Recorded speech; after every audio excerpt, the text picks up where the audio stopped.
I smell bullshit. Hello and welcome to the final podcast, the last podcast you'll ever listen to. Your final bros are here. It's Brian Hopper LaGrassa and Shane Texas Tough Smith. You are Texas Tough, my friend. And you love Alexis, Texas. No, I don't. Maybe in a previous life, but not anymore. Are you setting me up? Are you trapping me? I would never set you up. I'm just saying, let's get the Sly Cooper off the shelf. Wow. We have a mutual respect for Alexis Texas. We do. Because of the presence she had in our past. I don't know about your past, but... I would say anyone our age is past. That's fair. All right. Yep, it's that time, folks. We just got done with a very, very, as we've said, heat month of Retro Reel, which will definitely be coming back next year. You can fucking count on it. Put it in the bank. We do have another theme in this month in Alexis Texas Chainsaw Massacre month 2, which we did 2 years ago. There's only going to probably be 2. If there is going to be a 3, it's not going to be for probably another decade because they'd have to come out with like 4 more movies. Yes. We are wrapping up all of the Texas Chainsaw movies that were like ever made. And we're starting with the 2003 remake, which we have already declared in the last episode, if you listen to it, the second best Texas Chainsaw Massacre movie made.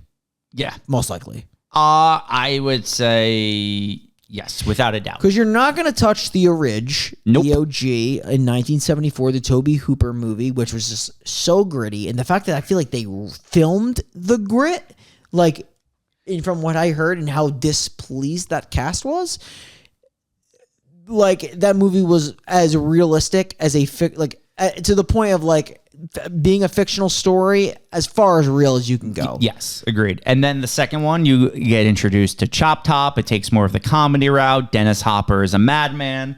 And entertaining, enjoyable movie. Completely different Type of movie because it was really comedic and it took Texas family cannibal and them eating meat to them producing the meat as a company and showcasing that in chili cook-offs. in the chili cook-offs. So had a charm to it, but I still would say the Jessica Biel one is better than that. Oh, for sure. 3 is a shit show. 3's not great. Takes place in like the woods. Not great. It has Viggo Mortensen as the main villain, right? You know, I always forget that. You are correct. Yeah. And then 4 is just literally not even a real movie. I refuse to believe that 4 is a real movie with McConaughey and Renee Zellweger. If you didn't think that movie could get any weirder and crazier and nonsensical, it does with that weird cabal that just enters midway through the movie with a guy that has doorknobs for skin. And not only that, there is not a single chainsaw kill in that Next movie. Generation, which is insane. Yes. Then we decided to, instead of going into the remakes, because we wouldn't have been able to do both, we decided to instead go to Texas Chainsaw 3D, which is a cringe fest of dialogue, but entertaining in its own right. It's got Alexander Daddario. It's got Trey Songz. You get what you give. Yeah. And now we're here. And I won't talk about the rest because that's what we're going to do this month. But we will now talk about the Jessica Biel one, which we are very happy with. And without further ado, we are jumping into the first of this year's Alexis, Texas Spooky Pit. The Texas Chainsaw Massacre was released in 2003. Why would this group pick up 2 hitchhikers in rural Texas? They're basically asking for a chainsaw massacre. This film was directed by Marcus Nispel, and it stars Jessica Biel as Erin, Jonathan Tucker as Morgan, Andrew Bruniarski as Thomas Hewitt, Erica Learson as Pepper, Mike Vogel as Andy, Eric Balfour as Kemper, and R. Lee Ermey as Sheriff Hoyt.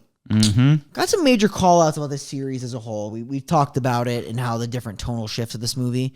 But is there ever like a consistent name for Leatherface? Because in this movie, he's called Thomas Hewitt, which is not referenced. In 3D, he's called Jeb Sawyer. Yes. And I forgot what he's called in the new one, but I don't think it's any of those names.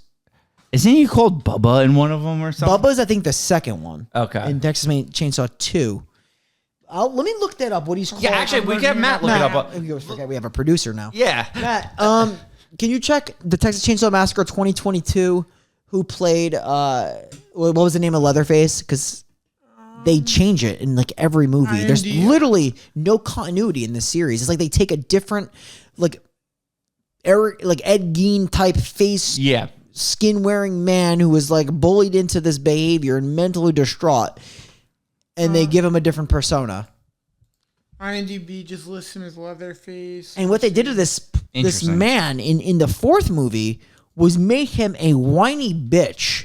Like, it is crazy. It's so brutal. They make the psychopath Matthew McConaughey, and they make Leatherface a whiny bitch. They make him a like cross-dressing crybaby. It's weird. It's just such a weird, like, I don't know, because in Texas Chainsaw 3D, aren't they not even the Sawyers or the Hewitts? They're like some other name, like.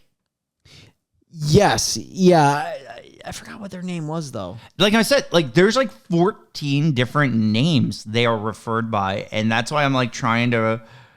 The continuity is out the window because I feel like every movie tries to reinvent the wheel in some point. I got it. So he's in the first movie, he doesn't have a name.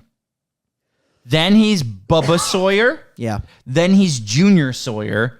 Then he's Thomas Brown Hewitt. Then he's Jedediah Jed Sawyer.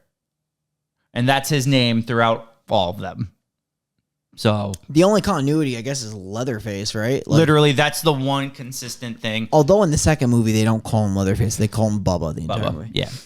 But he's essentially always Leatherface. So this movie's going to open up. You got your 5 people traveling across Texas. They're going to see a concert. I think it's a Skynyrd concert. Are they?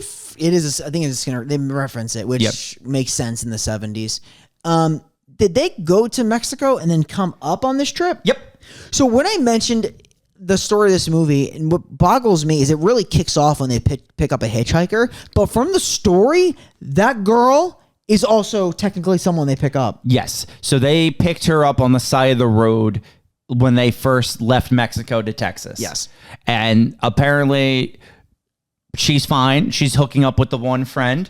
So now everyone's happy. So I think that's why when they see the next girl, they're so eager to pick up a hitchhiker, because maybe they're like, oh, Morgan can have his girl. She has pussy gun. Yeah, she does have a pussy gun. It's literally, she walks. It literally has to be in her snatch. Yes. There's nowhere. She's only wearing a dress. There's nowhere else this gun could have been hidden. For sure. So, yep, they're driving. You got Eric Balfour's character, who I'm going to. You need his name. I remember his name is Kemper. So this is the one movie I think I remember most people's names, because there's Kemper. There's Morgan is the guy with the glasses. Yes. Ooh, you got him. Pepper is the girl they pick up. Jessica Biel is the one I don't remember, which is crazy because I just referred to her as Jessica Biel. What is it? Aaron. That's it. The blonde hair guy would be the other guy, which is Aaron. I literally just named these characters and I completely. Andy. Yeah, there you go. I'm like, I just literally just forgot every character's name. It's what happens. But okay, so that's the 5 of them. And they're going to be driving down the Texas road, and they're going to pick up the hitchhiker, which is this other girl. She is a mess. She, like, you can see there's so much blood going up her inner thigh. It is a train wreck going on there. And she's like, she's going to start freaking out, shouting at them, saying, you're going the wrong way. You're going the wrong way. They've killed everyone. Like, please don't take me back.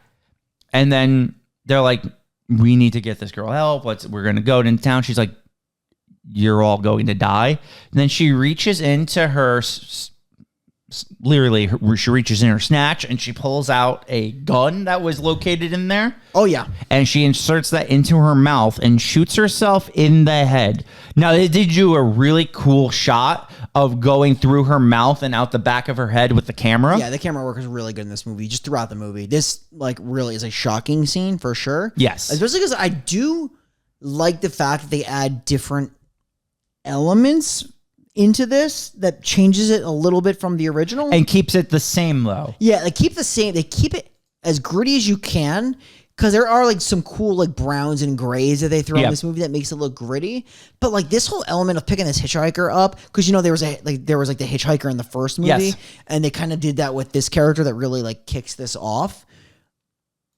I mean, I think it was like really cool. And I think it really blends well to how this movie kind of like goes later on, especially with like Erin's character. But she was freaking out because it looked like she was walking and they were driving in the direction that she was coming from. Yes. Right? Yeah. So here's the thing with like remakes, my personal opinion. I'm curious what you think.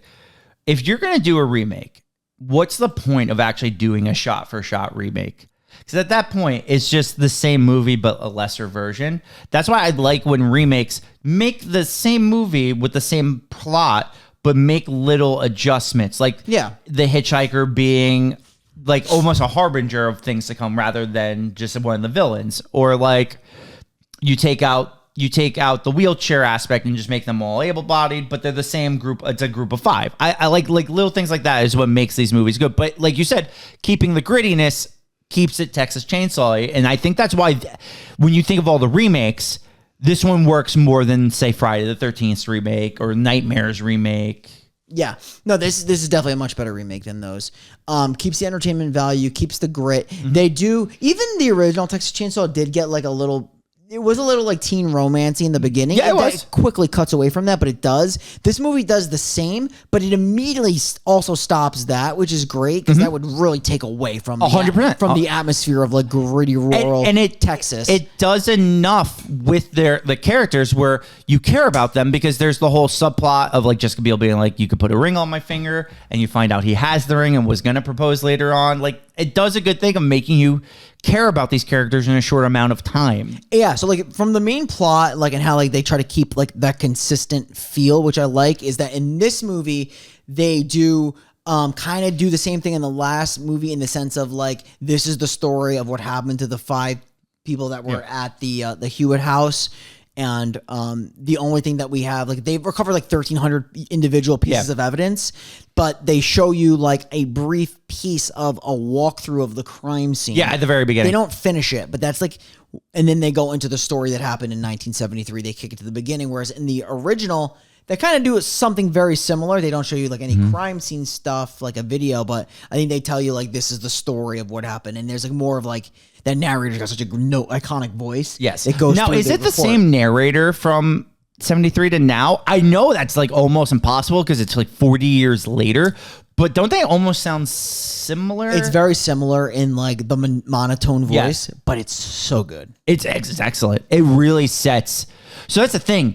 Like, obviously, it's based loosely off of Ed Gein, but the way they present it is almost like, man, this is real. Like, this actually happened like this way. Yep. And it's very well done. Yep. So they're going to drive to the first gas station stop they can get to. They're going to ask for a phone, be like, we need to call the sheriff. Like, a woman is dead in our van. Lady Like, blew please her help. brains out in the back of our car. Thing is, and I don't know if we mentioned this, the reason why they're nervous at first is because little did Erin know that her boyfriend got a piñata full of marijuana that 2 pounds that he smuggled in.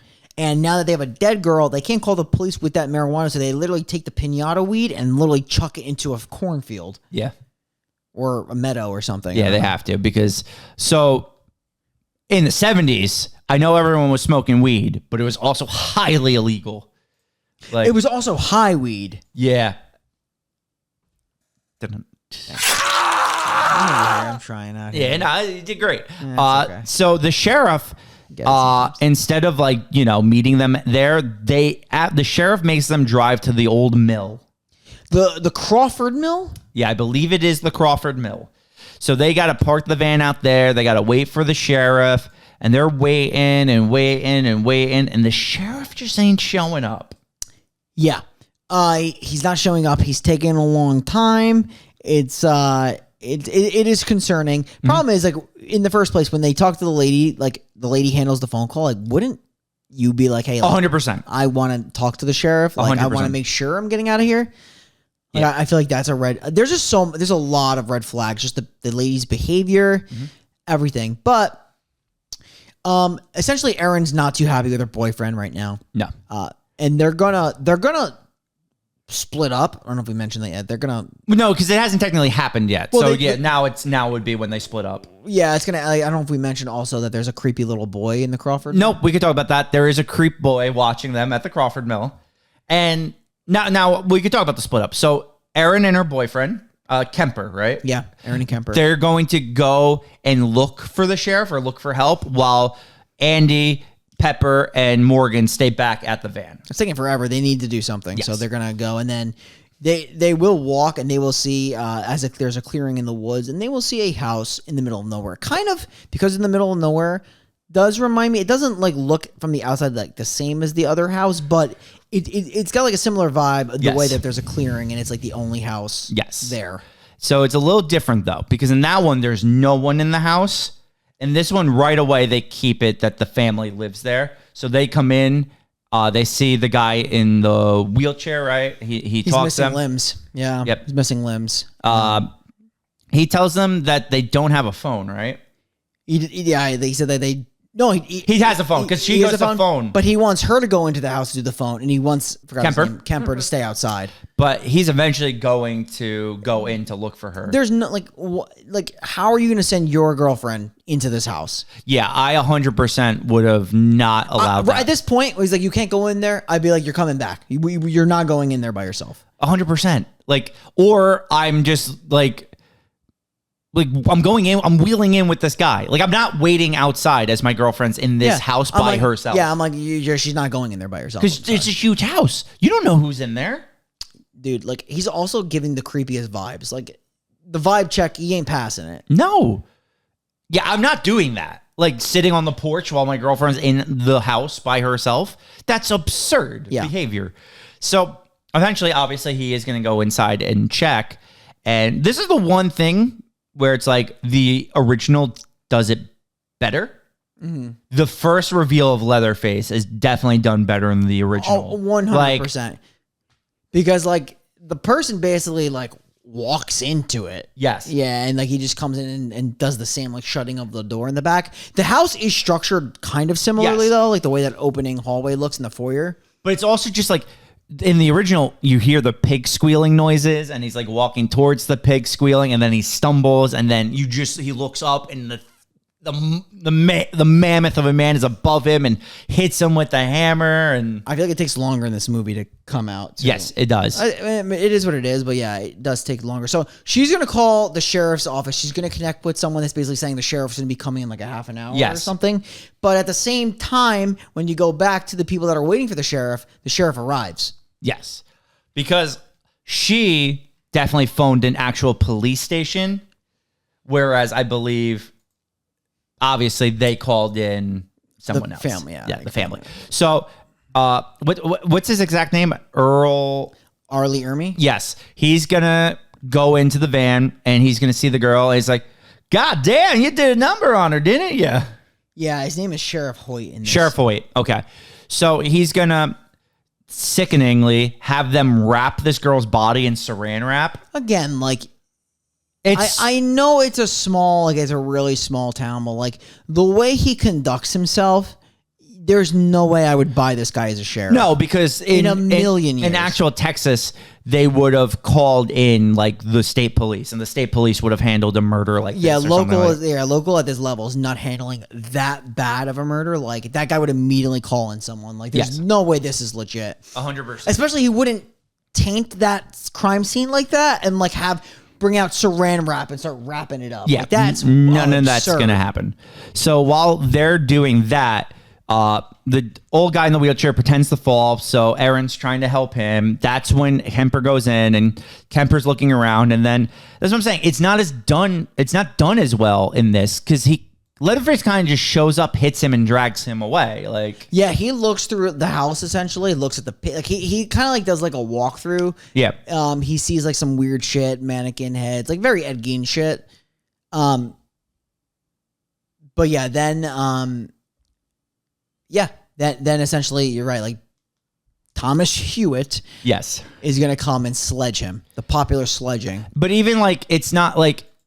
So that's the thing. It's hard to. You don't want to copy it fully, but like, there's something like so disturbing about the first like sledgehammering kill where the guy's leg is shaking after he's been hit, and like it's so well done. And then this one, once Kemper's hit, that's when he brings Kemper downstairs. He hooks up Kemper, hoists Kemper upside down, and that's when the engagement ring falls out of Kemper's pocket. And that's when you're like, oh, he was going to propose, and this sucks. So Erin thinks Kemper went back already to the van, so she's going to go back to the van without him. She's going to be like, oh, where is he? Well, Kemper's not back yet. What happened? She assumed that he would just be back. Yes. So then she's going to take Andy, and her and Andy are going to go back to the house to search for Kemper, while Pepper and Morgan sit at the van, cleaning the van by themselves. Just scrubbing out the brain chunks that now that the body was taken by the sheriff. Yes. So while I believe it's Erin and Andy are at the house, she's gonna distract the guy in the wheelchair while Andy goes into the house. And Andy's gonna be looking around. He can't find anything. He's gonna accidentally knock something over. The old guy's gonna hear it. Erin's gonna go in the house. And then he's gonna be like, "You done it now?" He's gonna bang he's got like this cane that he has, and he's gonna cane the floor, which is gonna summon Big Jed. Yes, and he's gonna come out. He's got the chainsaw revved. He's attacking them. Andy's got like a tire iron he's holding to the chainsaw to defend it. Erin's like literally just like leaves. Yes. So she runs out. He's running, and this is a really good shot. So this is a shot I love in this movie. Is when he's running through the sheets and the blankets, and he catches up and he cuts his leg off, and you see the blood shoot across the sheets. I think that's an excellent shot in this movie. He's gonna then. Oh, this scene is brutal. He takes him downstairs. His fingernails claw off when he's bringing him down the stairs. Because like in the beginning when they're looking at the crime scene, they see a fingernail stuck in the wall, and it's from him like clawing it out. And this scene is brutal, like the torture scene of Andy here, because this is what I remember when I last watched this movie when I was like 13. Yeah, was when he like it's the classic Texas throws him on the hooks. Yep, which is brutal, but then also salts his wound. Like, throws a lump of salt, shoves it up his leg wound, ties it tight like packing paper for meat. Yeah, and you see, and then Andy tries to escape by pulling himself off the chain, but then he's not strong enough, and he lets go, and it goes back down. I actually like. It's one of those things. It's not the most graphic thing in the world, but I got like chills watching that scene because it's gonna like go deeper. Yeah, and you're like re-injuring that. That's brutal. Yes, imagine like your back is just completely destroyed. Like that's horrible. What other organ that's penetrating? It's bad. Really terrible. So then Erin's going to get back to the van with Morgan and Kemper. Not Morgan, Kemper. I'm sorry. Morgan and Pepper. Their names are also similar in a way. She's going to be like, we need to go right now. He's out there. He's killing people. The Sheriff Hoyt's going to show back up. He's going to be like, who's killing people? What are you guys doing? You guys on drugs? He's going to find the weed in the thing. He's going to make them all go fucking face down in the dirt. Yeah. And again, like he finds like a little doobie. I understand this is, you can't drive and do drugs. So I understand. Again, I don't feel like a cop would probably put him against the truck. He's throwing him in the dirt. One other thing I want to bring up about this sheriff that's very interesting in the way he's talking to them about particularly finding Jane Doe's and like finger popping their dead bodies. That's a good point. This is clearly not a sheriff. Yeah, like it very obviously presents himself as almost the exact opposite. He presents himself as a criminal, and he really doesn't know what he's doing either. No, because he's not a sheriff. So you get it from the prequel. Spoiler. They killed the sheriff in town, and he took over his badge and his uniform. We're getting to that next week anyway, so it's not like it's that big of a deal. Yeah, well, we'll see you next week. Alternately, what I would like to also share is like Leatherface himself. You'll get a little bit backstory sprinkled in from the lady that was previously shown, but he does he always wears skin over his face. He takes off the skin. You just see him. He actually doesn't even have a nose. No. He is disfigured. Yeah, it's like a skin disease that like took his whole face and all that. And I think they mentioned like he was bullied stuff. But yeah. So he was like hideaway and he's just like he's not well. So in one of the best scenes in the movie, at least in my opinion, is when the sheriff takes Morgan into the van and he's like intimidating him. He's like, show me how she shot herself. And he's makes him sit in the exact seat, makes him put the gun in his mouth. He's like toying with him. It's actually really tense.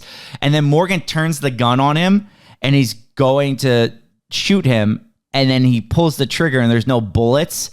And he's like, it's not loaded. And then he puts the gun in his face and then like throws him into the back of the van and like tells the girl, stay here. Your friend's going to jail or whatever. He's like, welcome to the gun show. Yeah. I think this is the only shred of police work this guy has done was to indicate like when he said like, put the gun and show me how she killed herself. He does it like under the chin where she definitely blew it out from that. And it definitely would make sense with the trajectory. And he's like, what you're doing like literally makes no sense. Yeah. So he takes Morgan in the back of the police car. He's driving him not to a police station. He's driving him back to the house.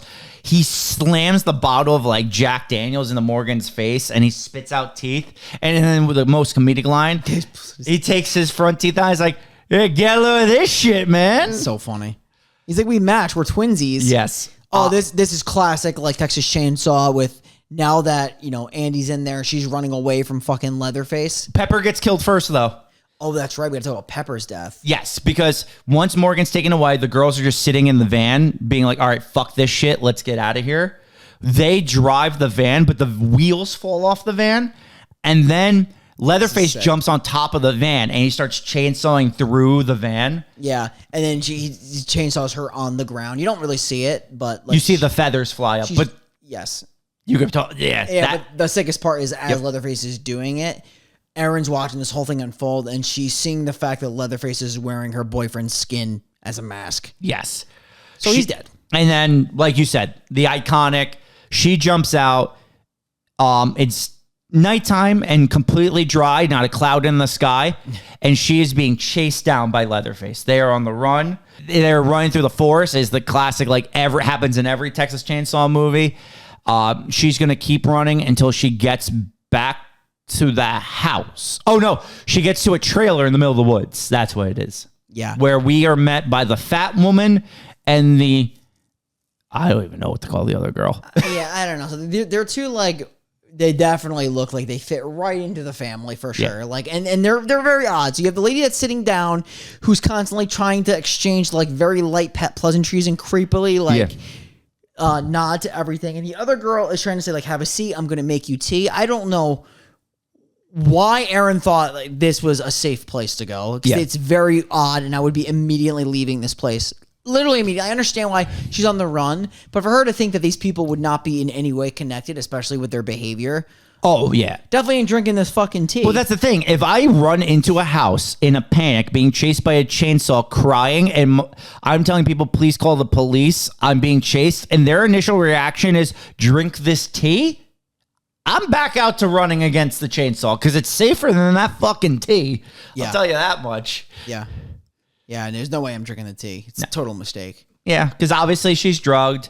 She's then brought back to the house. She's thrown down the stairs. This is where you get some backstory. Oh, true. Yeah, true. Good point. Because she's like, she does mention like, he's gonna like kill all of us, and the one lady's like, no, he's not. He's a sweet boy. Sweet boy. Mentions that poor boy's skin disease. He was bullied. The other lady's like, sweet boy, sweet boy. Yeah. And it always keeps to himself. Skin like very very general. Like they don't really dive too deep, but like it basically like bullied and everything like that. And so essentially she's going to notice that in this house, the same photograph that she saw that the hitchhiker had in a car. Because remember they go through the car, they see that where the hitchhiker, I think she had a photo we assume was the hitchhiker, matched the same photo here. Yeah, that's right. So that's why she assumes that she stole her baby and all that stuff. Yeah. So the baby that she has right now that this one lady's holding was the baby of the hitchhiker. Yes. So now they bring her back to the house after she's been drugged. She's thrown down into the basement. She sees Andy down there, and he is not doing too hot. No, he's seen better days for sure. And he actually asked for a mercy killing. Yeah. And she obliges. She's hesitant at first. She can't do it, but she stabs him. I also do need to point out when she's thrown down the stairs, she lands in a puddle of water.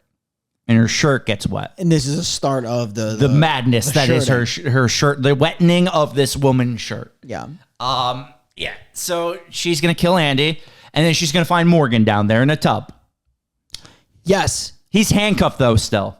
He is handcuffed. Is he handcuffed to the rafters yet? Is that where he is? No. He's just handcuffed in a bathtub. Oh, yeah, the bathtub. That's right. Yeah, he's also not great. Like, this guy's been through it. His mouth is fucking jacked up. Yeah. So she's going to get him out of the house, and they're going to be like, the little boy is going to show them how to get out of the house, right? Yeah, the little boy is interesting because he plays like a creepy character in the beginning. He's like probably like a weird part of this family. Probably inbred at some to some level, but he does have this playful nature to show them out of the house. It's interesting. Yes, and they're gonna hide in this like little closet space room. They're still being relentlessly chased by Leatherface. Yes, and I also, not to like jump ahead, but I'm pretty sure like Leatherface just sniffs her out. He does, and that's why he pulls her out from the closet where she's hiding. But Morgan, he actually handcuffed. Charges at a man with a chainsaw to save Aaron. I actually think it's one of the most heroic things I've ever seen in a movie. Yeah, I mean, like, this man is hulking. That I do like the scene that close to chainsaw is to her face. Because Morgan's got to know doing this, there's no chance of survival for him. No. He's just trying to save Aaron. Yep. He does help her escape. Yeah, so he gets the most brutal death maybe in this movie, which is the chainsaw up through the bottom. He gets cut upwards. Yeah, that's never fun. No. So she's going to run. She's going to make her way out. She's going to start running to a meat factory. And she's going to hide in the meat factory with Leatherface chasing her through into the meat factory. Yep. Cars ignore her. She pleads for help. No one's helping her. No, they drive right off. They ain't picking up hitchhikers. They're smart. She's gonna hide in the meat factory. They're gonna have like that little cat and mouse. She hides in the meat. He's moving the meats. Can't find her until she eventually hides in a locker. Yes, yeah, she's gonna hide in a locker. And if I'm not mistaken, this is where he's looking through all the lockers, and there's one that's making a little noise. He thinks it's her. He opens it. It's actually pigs. Yeah. Pigs in a locker. But then she jumps out of the other locker behind that. She cuts his entire arm off. Really cool shot. The arm was holding the chainsaw. So the chainsaw and the arm are spinning on the floor in a pool of blood. He falls over and crashes down. So that's not to say like Leatherface has been challenged in other movies, because he has. Yeah. But like, I don't think anybody's ever like chopped off a limb of his before. No. It's awesome. She's going to get outside, pouring rain. Shirt's going to get soaking wet. It's so soaked. It just constantly gets whiter and wetter. It's crazy. She's going to get into an 18-wheeler, and now we're going to reenact the beginning of the movie. Yes, well, it's important. And can you, like, with all his family members that are hard to trust, are you going to trust this guy in an 18-wheeler in this area with the puffer vest? Probably not. But in this case, we have to. He really doesn't have a choice. And this man has not presented himself as being a threat yet until she notices, like you said, a flashback to the beginning, that they're not driving away. They're driving towards where they were going. Yeah. She sees the same road signs that she came in through with the barbecue and the gas station store that she went to. And she's flipping out just the same way that the hitchhiker flipped out. Yes. So he's going to stop at this gas station. He's going to go in. He's going to tell them, I have this girl in my car. She needs help. In there is Sheriff Hoyt and the older woman again.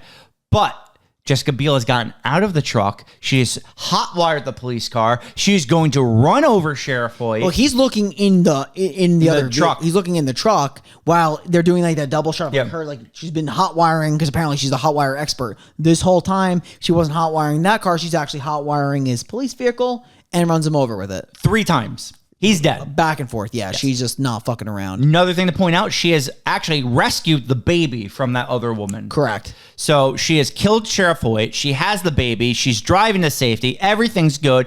You know you're going to do it. Recreate the shot from the original. Leatherface swings the chainsaw at the car as it's driving by. She gets by, and he does the swinging in the air to end the film. I like that. Like, it's because like in the first movie, you know, they drive and he's doing it like behind her. This one, he does like a side swipe as she's driving away. And then continues to swing it while she drives away, which I think is really cool.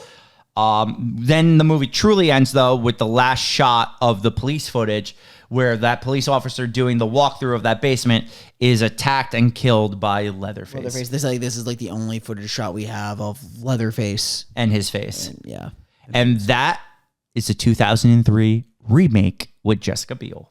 I just wanted to let you know that you were correct. The same narrator from 74 is also the narrator for this, as well as the one from the 2022. Let's go. They brought back the same one. Wow. That guy was 40 years older than the first time he did I didn't that. check on all the movies. But no, I thought it was... I checked on this one, I checked on the original, and I just checked on 2022. Perfect. That's awesome. So here's my question. You know, the thing about Texas Chainsaw Massacre is just like, not only do you have Leatherface, but you have like the cannibal family. Yes. You know what I mean? He's just like the iconic one that's like disturbed and troubled. I mean, they're all disturbed, but like troubled. And him himself is the one that wields the chainsaw, does most of the brutal killing, and probably is the most mentally disturbed based on like his psyche condition, blah, blah, blah. But there's a unique family in everyone. Do you think this family is comparable to like the families in the other movies? Like where do they line up? I like in terms of like which family I think is a better family. Creepiness, scariness, overall better characters. So I will say this. I think Sheriff Hoyt is the perfect counterpart to the chili maker. I can't think of his name. The main Sawyer, like that's the head of the table and the cook, right? The cook. Yeah. I think they are very comparable to each other, but I think the rest of the family in the remake is not as creepy as say a Chop Top or I'm not counting McConaughey. McConaughey's a joke of a character. I mean, but I'm talking like in terms of like Chop Top or even like the hitchhiker in the first one. I think the hitchhiker is really creepy. Yes. He's really like it's just his vibe in the beginning is fucking wild. There's no one in the remake or the prequel to the remake that lives up to that family except Sheriff Hoyt. I think Sheriff Hoyt is actually perfect, and he actually would have fit in the older movies. Yeah, he is pretty creepy, especially because you have no idea whether or not this guy's an actual sheriff. And he's unhinged. He's like the perfect level of unhinged. Yeah, I'm trying to look through. So you have the hitchhiker, some of the other people that were there. Old man in the first movie, that's just like what he's called. And then you have the grandfather. And there should be one more. Or no, that might be it in the first one. It might just be the three of them. There's really not many. Yeah, it's just the three of them. It's grandfather, old man, and the hitchhiker. Yeah. Because the hitchhiker gets hit by the truck, right? At the end of the first one? Yeah. Yeah. All right. So that's the Texas Chainsaw Massacre, the remake. And I actually am going to give this movie a very strong 7 out of 10. I think in terms of Texas Chainsaw Massacre movies, this is definitely second or third best that you're going to get. It's really, really good. It does justice to the remake, to the original, where it like takes parts from the original and changes them just slightly, not to make them better, but at least to make them different. So it does feel like you're watching at least a different movie. And it's hard to capture the magic of literally what may be the perfect horror like slasher movie from the original.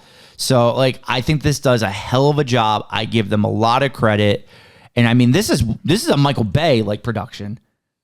Michael Bay don't produce good movies for the most part. That's interesting. But he hit on this one. I feel like that's a little weird for him too. I feel like he doesn't make movies like this. But he did the remakes because he also was a part of the Friday the 13th remake. That's true. So, but I'm gonna give credit where it's due. I'm gonna give this a very strong 7 out of 10. The guy that directed this directs a lot of remakes, by the way. Does he really? Yeah, it's like his thing. He directed the Friday the 13th remake. He directed. If you look at his filmography, I forgot he directed a few more. Marcus Nispel? Yeah, he directed a ton of remakes.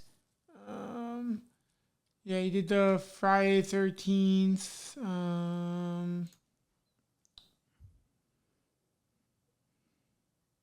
Can you read off some of his movies? Because I know for a fact, I was looking at it earlier today, I know he's done several remakes. The ones that he's directed. He did Conan the Barbarian, the remake. Yeah. That was a remake? Okay. Yeah. I thought that was just like one individual. No, that's a remake from an 80s movie. Okay. Yeah. And then Pathfinder was the other one. I don't think that's a remake. Oh, he did the TV movie Frankenstein. Yeah, that's two. Was this his like first movie? What? Friday? Texas Chainsaw. Oh no, he's been directing since like. Yeah, but like, are they movies? I'm seeing like a lot of like music videos. Oh, that's a good point. Maybe it was his He first has movie. 89 music videos. Like he primarily does. Did music videos? You're right.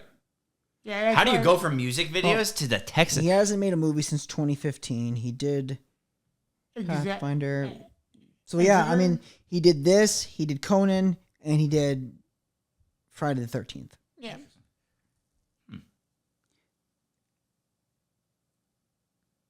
That Conan movie is Jason Momoa. I've never seen the Conan remake. Also, the same year that Game of Thrones came out, so it's like not even like famous from that. They did it at the same time. Huh. Alrighty. I don't think I gave my review yet. You did. So that's what we're on. So this movie I also have as a strong 7 out of 10 because I was really flirting with the idea of giving it an 8. I just couldn't get there. I really liked the whole grittiness of this movie. I really thought for a remake, which are traditionally not great because they either take the source material and change too much of it, or it has nothing to do with anything, or it'll be like a really dull shot for shot, the same thing. This movie did a great job of having the same plot, like you mentioned, changing up some character details. I do like how they took the hitchhiker as like the foreboding warning about her committing suicide versus like one of the villains themselves in the first movie. I thought that was an interesting change of pace. I think the family was creepy. I do not think they're as creepy as the original family. It is what it is. I also think that the element of the house was done a little bit like the backside of the house was a little creepier in the original, but it's going to be hard to recapture that. But for what this was, it really did a great job with making this feel real, gritty, and scary. And Jessica Biel does a really good job, in my opinion, as like a leading woman, as like a final girl, for Agreed. sure. She won't, like, you cannot best the screams of that original girl No, in the first no, one. you cannot. But she does a good job. I think there's some people that really, like, from this cast, the acting is like definitely suspect. But like you said, Arlie Ermy was a standout in terms of the family. Yeah. Like I could like pin him as doing great. And the guy who played Leatherface, honestly, was pretty creepy. When you saw him without a mask, it was pretty creepy. Nowhere near level of Gunnar Hansen creepy, but like Agreed. creepy enough. So I really liked it. I gave it a 7 out of 10, but it was really enjoyable. I think the movie set it up really well. I think the back half, when it was like a lot of cat and mouse, kind of took me out of it, but it was just a lot of cat and mouse. Yeah. And I feel like they killed a lot of characters towards like the middle, whereas like it was only her towards like the back end. Yeah. Not that it matters. But even the original kind of did that when you think about it. A little bit, yeah. They killed some people earlier. I just think that there's a lot more of her at the with the family house. This is more for running. This is literally her running for the back end of the movie. Yeah, you're right. You're absolutely right about that. But I don't want to compare it too much. It just what my thoughts were. I think it's a 7 for me for sure. Like strong on the strong side because it was really fun watch. Okay. So, a little necro talk, a little Necronomicon.